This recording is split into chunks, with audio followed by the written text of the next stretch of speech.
Hi, I'm Bridget Carey with CNET, here with senior writer Greg Sandoval, who covers Netflix. And it's been a year since the insanity around Netflix's price hikes and the Quickster spinoff. Now, you've talked to employees, both past and present, to give us a look into what went on behind the scenes during this train wreck and at a once beloved tech company. So how was it like getting people to talk to you about this?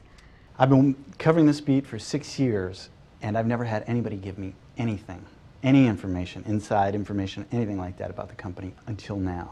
Lots and lots of workers are angry at Reed Hastings and how he handled the Quickster, the price hike, everything last year. They're very disappointed.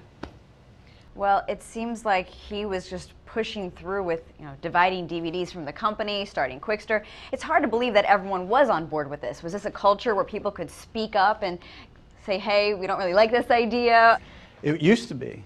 One person described Reed as a happy-go-lucky guy, but he changed. As they became more successful, Reed started keeping his own counsel. He stopped listening to people, and he pushed this thing through. There were lots of people who tried to talk him out of it.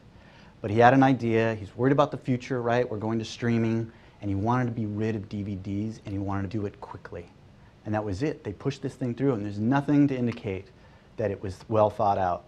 It looks like they just slapped it together. So a year later, a few days ago, we hear this great news about how they have 1 billion hours of streaming in the month of June. Now, of course, they've also added several more areas to their subscriber list, but what does that fluff announcement mean to you? Are they really better off now a year later?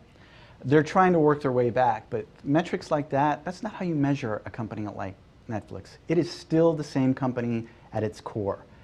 Tell us how much you're growing subscribers. Tell us how much it costs to obtain some of the streaming content, because we know it's going up. Everybody knows these costs are spiking. If they really want to help us understand their business, they'll do that kind of stuff. Now, they have Amazon on their tail, Hulu's not too far behind. Cable companies are the competing factor now. What do they have to do to go forward?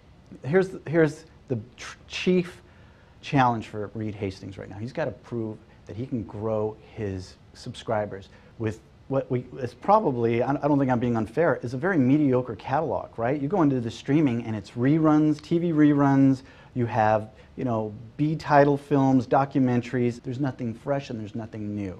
Now, Netflix is still very cheap. There's nobody offering a better deal.